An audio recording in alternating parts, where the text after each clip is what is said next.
this video, I'm going to look at some of the less basic chain of command rules and tactics that you can employ. These will be intermittent when I get round to them. They'll cover a few things you don't need 100% to play, but there are extra rules that are in there that are quite good and quite fun. So I'll cover them bit by bit. So as you learn to play, you can look at these videos for a little bit of extra. So in the first video today, I'm going to look at covering fire, or as we like to say in our group, suppressing fire, because we watch a little bit too much Archer. Covering fire is an order that can be given to a team that allows the team to lay down shocks into an enemy position, which stops that enemy from being able to fire to full effect. It's quite a good way of, if you know you can take out, say, a machine gun or a big squad or a threat, of minimising the damage they can do to you. So what I'm going to do now is I'm going to get a few miniatures out, I'm going to change the camera position, I'm going to talk through the rule. Okay, so just a nice little toy example of explaining covering fire. Covering fire has to be done as an order by a leader, so a junior leader or a senior leader can order covering fire, and it can be done for a team or a section. And what does it do? Well, depending on whether it's a single team or a whole section being ordered to do it, it can either do a 4-inch long or a 9-inch long area which is under suppression, which is under covering fire. The game effect of this is anybody wishing to shoot from within that cone of fire, as it were, if they're in there at the start of their turn, or even if they move into it, are at a -1 to their dice rolls to hit. So why would you do it, and what's the point? Well, imagine you got, in this toy example, a German machine gun on a tripod.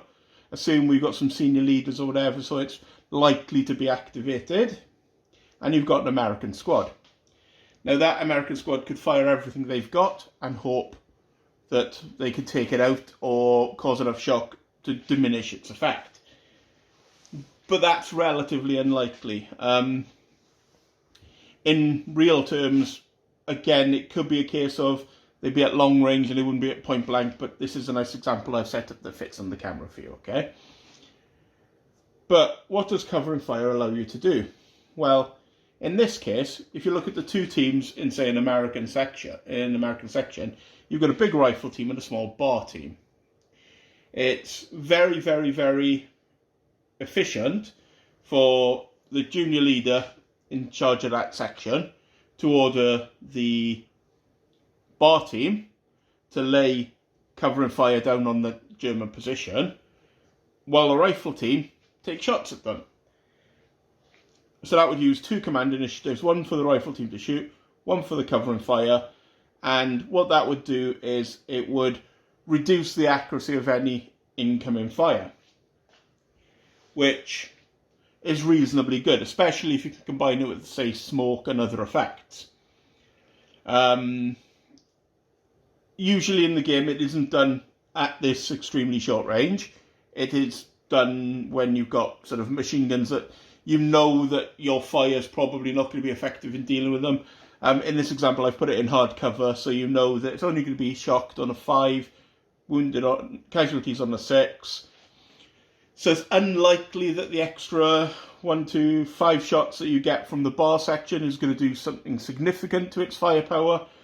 But if you put covering fire on that with them, a flat -1 to hit, even at short range, reduces the efficacy of that by 1/3, which is well worth doing.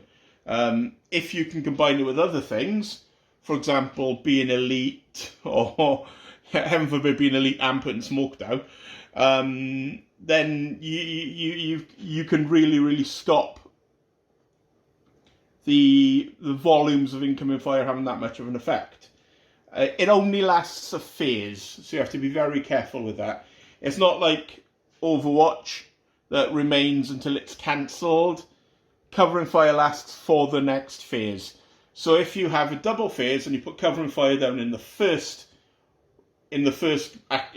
phase, all your covering fire is going to do is if there's any Overwatch, because it's going to be gone when you have your second phase. Yeah. So if you put it down in your phase, it lasts for the rest of your phase and the next phase. So usually the next phase will be the other players, so it lasts for their goal, basically. But be careful, if you've got a double phase, the next phase will be yours. So unless you're worried about Overwatch, it's not that useful in that case. We've not used it much, mainly due to the fact that in the case of the Germans and the British, their sections are have reasonable firepower. So it's a case of, in the case of a British section, for example, it halves the firepower of the section to do that. Likewise, in the German sections, it halves the firepower. But if you've got like a German infantry platoon maybe, or you've got something where you know you're not going to hit much at this range, or you've got two squads working together and one squad wants to suppress the target while the other squad moves up, that works really well.